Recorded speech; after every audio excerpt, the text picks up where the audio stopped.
Hello Nidorinas and Nidorinos, it is KingNido here, and today the Flying type Fortree Tempest are hosting the Poison type Fuchsia Royal Gators. The Gators coming off a loss, the Tempest coming off a win.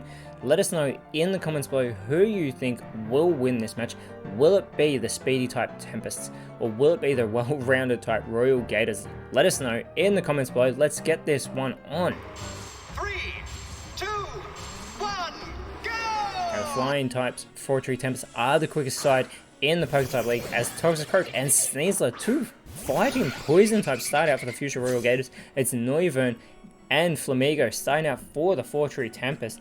Flamigo co-star is not really going to matter right now, trying to copy the stat changes of Noivern, who immediately with the Ceaseless Edge onto Sneasler. Not very effective, but it will leave spikes scattered all over the side of the Gators. Sneasler with the Dragon Rush. This will be super effective onto Noivern, who is able to hold on by a thread. Tri-attack from Flamigo onto Toxicroak. A critical hit. Get some good damage in there. Toxicroak, though, going for the Shockwave. Another super effective move onto Noivern. Not actually super effective because of that part Dragon typing, but it gets the elimination. Honchkrow comes out onto the side for the Fortree Tempest, and immediately a Crab Hammer now onto Flamigo from Sneasler. Bullet Seed in response by Flamigo onto Sneasler. Gets that first hit of this multi-hit move. It's not going to be very effective, doing very little damage. Gets 3 hits so far. It's got 4.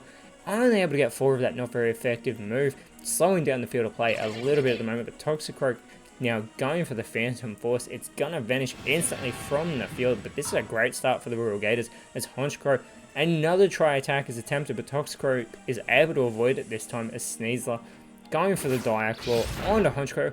Another fantastic hit, and it's left Honchkrow paralyzed. It's going to slow down Honchkrow, who is one of the slower Pokemon on the side of the Tempest, but that Volt Tackle avoided by Toxicroak from Flamigo, allowing Toxicroak for the Phantom Force. Flamigo is able to hold on though, but it is an easy target as Honchkrow going to go for the Hyper Beam. And Toxicroak is eliminated from this matchup. That is exactly what the Tempest needed, as Honchkrow with that Moxie gets the attack boost, and out comes Muck, who immediately lands in those spikes. And now Sneasler with the Glaive Rush, capitalizing on that part flying type. Honchkrow is eliminated from this matchup. And now Flamigo with the Volt Tackle onto Muck, doing huge damage. This is a very offensive match. Flamigo gets the recoil damage, however, and is eliminated by its own work. Muck going for the Hyper Voice, but there is nobody to hit. Already 3 Pokemon have been taken out from the Tempest, 1 from the Gators, as Braviary and Talonflame come out for the Fortree Tempest, and immediately a Mega Punch from Talonflame is avoided by Muck. Sneasler going for the default here. Fantastic showing by Sneasler so far, by the way, as Braviary does have its evasiveness low, but with that Defiant ability gets an attack boost. The spikes have disappeared from the field, and a Tickle from Braviary, not going on the offensive with that attack boost. Instead, it's going to lower Muck's attack and defense, lowering those physical stats. Muck going for the Fairy Lock, making it so no one can escape next turn, but none of these Pokemon are trying to run away from this battle. Talonflame, though, with the Wild Bolt Storm. Muck is able to avoid it, but Sneasler's not taking the full force of that move, but is able to tank it quite well and going for the Encore, which will unfortunately fail for the Royal Gators. Braviary now throwing the present at Sneasler, and Sneasler actually has its health restored from that move as we get a Howl from Muck. This is going to boost the attack of both Poison type Pokemon that are on the field. Sneasler has 130 base attack, as well as Talonflame with the Memento is going to take itself out in this matchup. It is going to lower Muck's attack greatly here, but I do not think Muck cares. Even though it has that 105 base attack, Talonflame's been eliminated, and that is not what the Tempest need.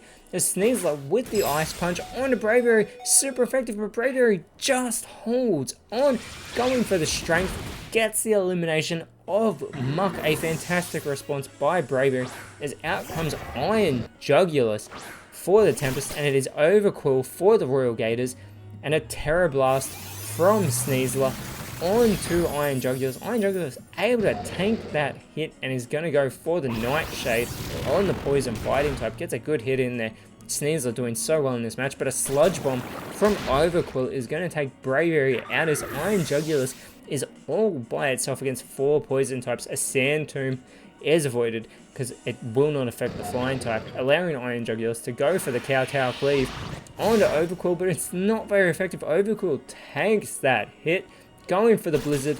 In response, Iron Jugulus holds on from that super effective move, but the final gambit from Sneasler is going to finish things off. Sneasler has sacrificed itself to get that final elimination and gets the massive victory for the Future Royal Gators. This is exactly what they needed as they came into this match in 17th place.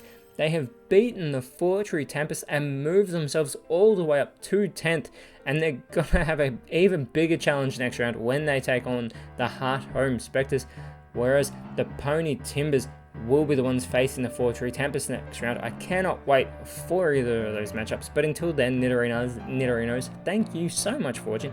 Let us know in the comments below who you thought was the best on field, and if you enjoyed what you saw, please leave a like, share, subscribe, but more importantly, always remember, you are awesome.